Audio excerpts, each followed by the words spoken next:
Dan, good morning. So let's talk New South Wales. What's your assessment of the New South Wales Liberal wipeout in the weekend? Well, Pete, they were going for a fourth term. That's never been done before in Liberal Party history in New South Wales. I thought Dom Perrottet ran an outstanding campaign.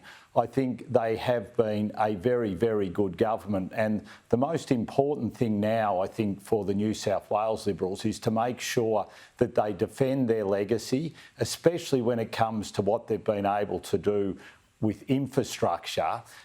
Unite, get behind the new leader that they vote in, and make sure now that they hold this new Labor government to account. And that becomes really, really important. Unity and making sure they hold this new government to account. The problem is, though, Dan, it's not just a single state. It is a red wave right across the mainland now. So what is the Liberal Party doing wrong?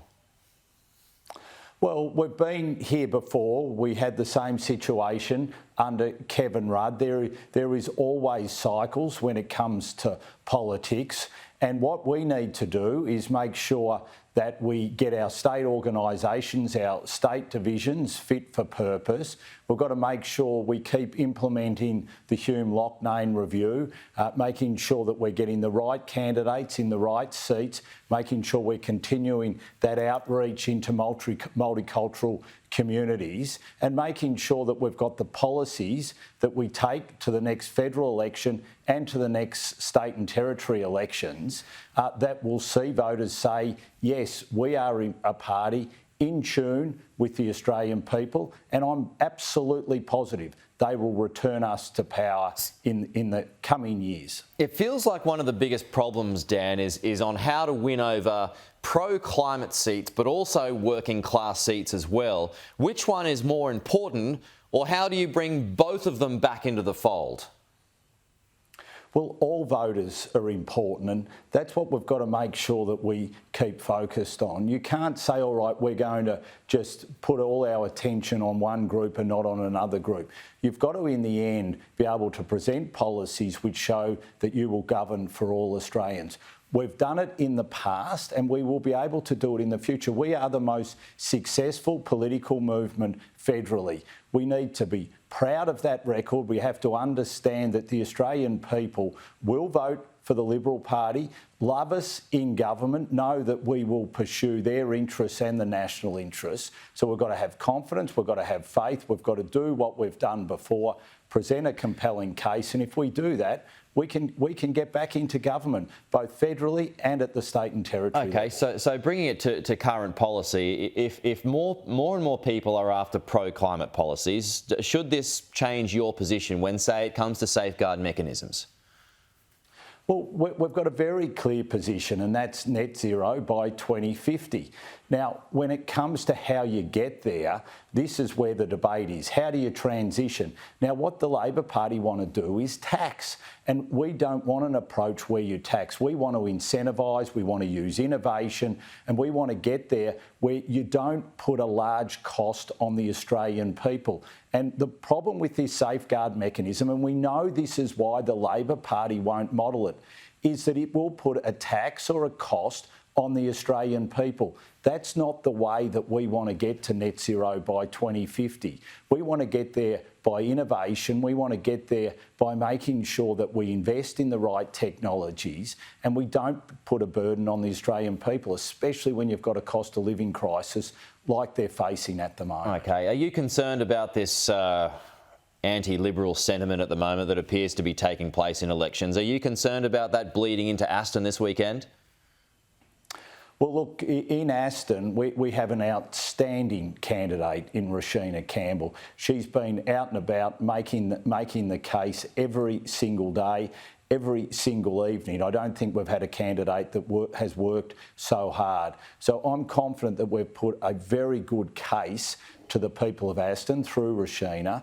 She has been pointing out that the Labor Party have cut infrastructure funding to that seat. They did it as soon as they came into office, which once again, they don't understand the congestion issues that people are facing out there. So I think that she will do very, very well on Saturday, and she's put a very compelling case to the people of Aston. In the interest of party harmony then, is it wise to punt Moira Deeming from the party today?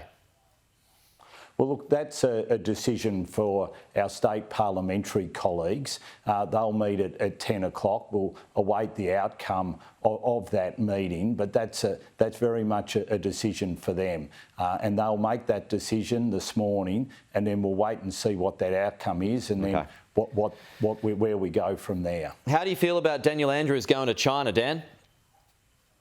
Well, I think he's been to China more times than he's visited Warrnambool in my electorate in Western Victoria.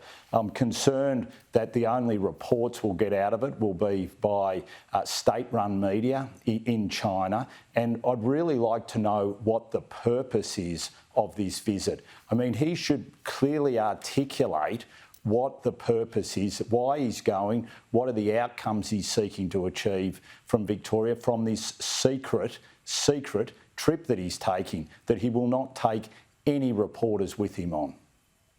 So does this trip suit the nickname Chairman Dan? Well, I mean, it will lead to that nickname sticking, but I think what really we need to see from the Premier is what is the reason he's going. I mean, I would say to him, come to Western Victoria, look at the state of the roads in Western Victoria, go for a drive around there rather than heading to China. Look after your backyard first, get it right, before you go on these secret trips to China. Well, he's talking about increasing trade. He wants to get more students into Victoria and try and beat out other competitors around Australia. It's worth a lot of money to Victoria. On that point, is it fair enough? Well, why isn't he taking the universities with him? Why isn't he taking the TAFEs and the private training providers? Why isn't he taking a delegation? Why isn't he taking some media from Victoria so that can be reported on to see whether he can actually achieve what he's doing? And why isn't he also focusing on what's happening in Victoria? We know that the Commonwealth Games, there is a huge budget blowout. They can't afford to build the stadium they need to. The road infrastructure, especially in regional and rural Victoria, has collapsed. And he's doing nothing about it. He won't even go out and have a look at it. The health system is in crisis, and yet here he is going on a secret trip to China. I mean, get your own backyard sorted first, or if you're going to do these trips, take at least a business delegation with the people that will be able to promote their institutions or their businesses and get the real outcomes that you need. Okay, Dan Tehan.